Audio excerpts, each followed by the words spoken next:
Feliz día de acción de gracias a todo el pueblo de Dios. Regocijaos en el Señor siempre. Otra vez digo, regocijaos. Estas palabras fueron escritas por San Pablo a la iglesia que estaba en Filipos. Suenan preciosas, ¿verdad? Alégrense en el Señor, regocíjense en el Señor. Estén contentos, siempre contentos. El único problema es que la iglesia de Filipos era una iglesia asediada por problemas de adentro y de afuera. Eso no ha cambiado en nada, ¿verdad que sí? La iglesia continúa siendo asediada por problemas de adentro y de afuera. Pero en Filipos había unas situaciones muy graves. Había personas que estaban anunciando el evangelio para competir con Pablo, pero lo hacían a base de tratar de desacreditarlo y tratar de que la gente dejara de seguir a Pablo para que lo siguieran a ellos. Un personalismo, ¿verdad? Un protagonismo terrible. Entonces, dentro de la iglesia había 500,000 chismes y bochinches. Y nosotros decimos, Dios caramba, pero la iglesia bíblica, la iglesia de Filipos, donde Pablo fue su pastor, pues sí, había malas relaciones. Por eso en la carta a los filipenses, Pablo le llama la atención a dos doñitas que se llamaban Evodia y Síntique. Aparentemente estas dos señoras eran líderes de la iglesia. Y ustedes saben que donde hay mucho liderato, también hay mucha pelea. Porque, dos bueyes machos, ya usted sabe, no pueden estar. Y entonces Pablo llama la atención a estas dos mujeres. Ojo, dos mujeres líderes en la iglesia del primer siglo. Y entonces Pablo dice, les digo a Evodia y a Síntique que se pongan de acuerdo para beneficio de la iglesia. Pero entonces todo esto, eso era detalle, eso era minucia, eso eran problemas chiquitos. El problema grande, la iglesia enfrentaba gran persecución por parte del Imperio Romano. Eso sí que era grande. De hecho, cuando Pablo escribe esta carta a los filipenses, él está preso y se sospecha que no va a salir de allí con vida. Así es que fíjense ustedes, él le dice, alégrense en el Señor siempre. Otra vez les digo que se alegren. Pero eso se está escribiendo a una iglesia que sufre, a una iglesia en peligro, una iglesia que tiene 1000 conflictos y problemas. ¿Y nos vamos a alegrar? Ah, sí, nos vamos a alegrar porque Pablo nos dice por qué. El Señor está cerca. ¿Se fijaron en eso? El Señor está cerca. Claro. Pablo, acuérdense que la iglesia primitiva esperaba que Cristo regresara en su tiempo. El Señor se fue, ascendió y dijo, yo vuelvo. Y entonces ellos dijeron, yo vuelvo, pues eso es ya. Y entonces ellos saben que el Señor está cerca, sí, porque viene pronto. Pero eso no es lo que Pablo les quiere decir. Pablo les quiere decir, el Señor está aquí ya. El Señor está con la iglesia. El Señor camina con la iglesia en las situaciones más dolorosas, en las situaciones más difíciles. Y el Señor es tan terrible que a veces coge las cosas más tremendas y más terribles que nos pasan, las vira hacia el revés como una tortilla y las usa para bendición. Eso fue lo que pasó con la iglesia de Filipos. La iglesia de Filipos pasó a llegar en bicicleta, pero la iglesia de Filipos, con todas sus arrugas y sus verrugas, con todos sus problemas, con todos sus conflictos, con las grandes muertes que el Imperio Romano ejecutaba dentro de sus miembros, con su líder amado preso allá en Roma, esa iglesia siguió para adelante. Y esa iglesia sembró el evangelio en toda esa región. ¿Qué haremos nosotros en medio de las situaciones terribles y difíciles? Esa misma pregunta se la hizo un grupo de pastores en la ciudad de Boston cuando se acercaba el Día de Acción de Gracias del año 1929. Decir 1929 es decir la Gran Depresión. Fue un tiempo donde en las ciudades de Estados Unidos uno veía unas filas kilométricas de personas haciendo fila para que le dieran un plato de comida. Nosotros Sabemos y hemos leído y hemos estudiado de la gran crisis, de la devastación que fue la Gran Depresión en los Estados Unidos. Familias se desbandaban porque unos tenían que irse a vivir con y el otro se tenía que ir para sobrevivir. Hubo muchos empresarios que se suicidaron cuando perdieron todo su dinero, que zángano. Pero entonces, en medio de esta situación, en medio de esta crisis, llega el Día de Acción de Gracias. Y los pastores de la ciudad se reunieron y dijeron, miren, nosotros no nos da la cara para predicarle a la iglesia acción de gracias cuando esto es una crisis total. La gente no tiene que comer.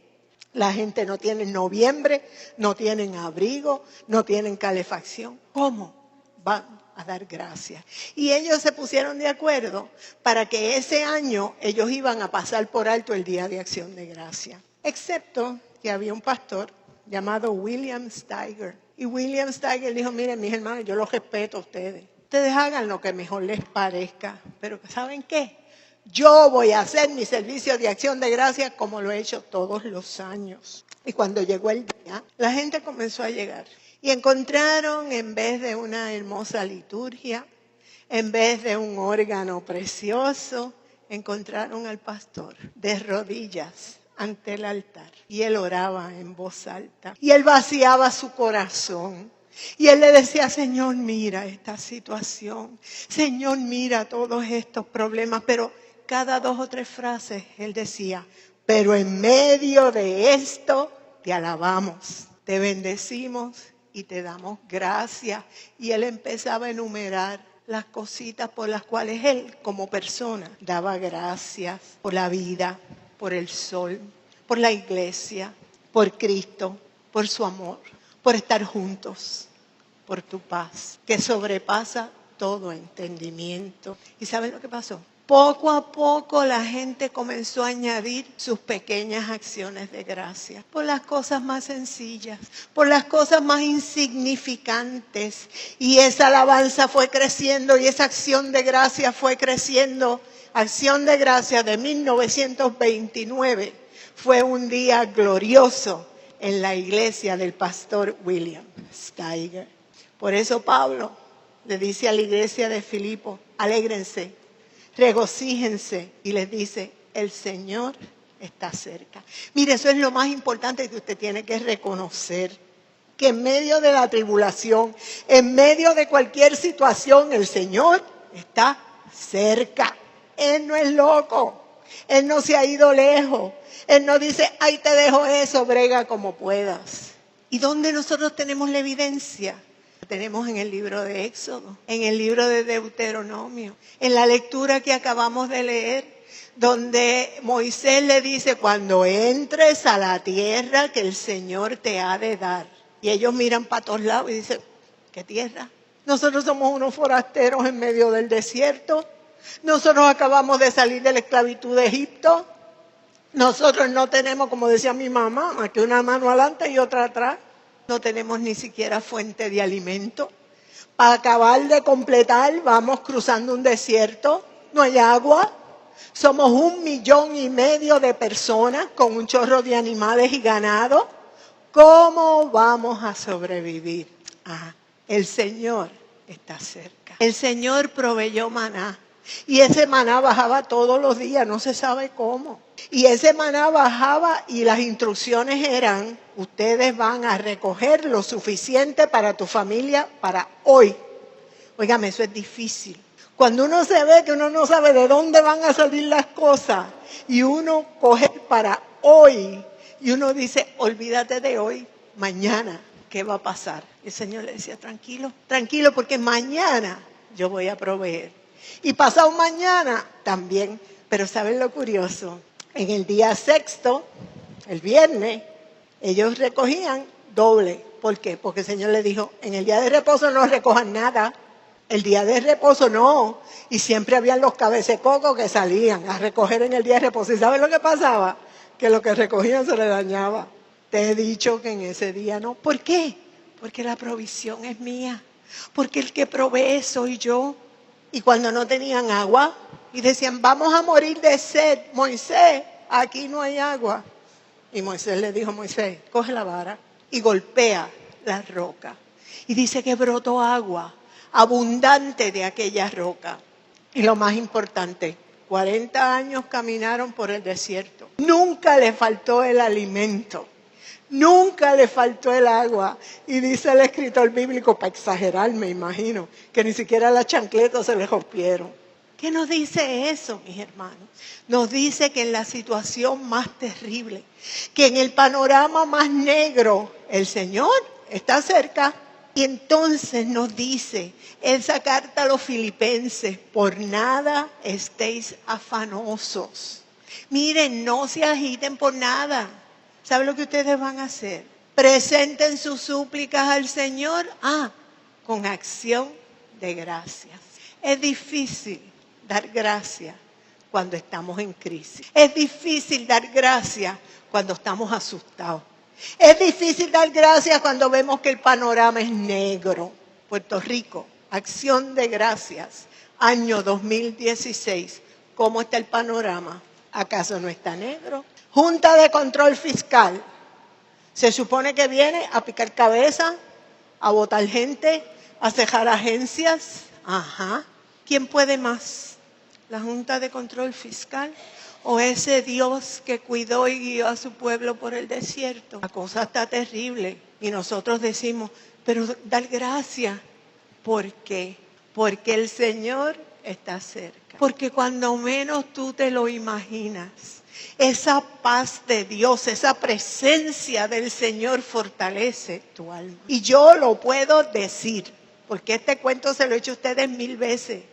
El día que yo me senté en la sala allí de City Radiology y abrí el MRI o seteo, yo no sé qué fue, le habían hecho a Mingo de sus pulmones. Y aquello decía, ¿sabe qué decía? Que él tenía tumores cancerosos en ambos pulmones y múltiples nódulos. En otras palabras, en lenguaje, ¿verdad?, del pueblo, estaba forjado de cáncer. Y yo me senté allí y yo leí aquello, pero ¿sabe qué? Fue como si se hubiese prendido un rótulo de neón.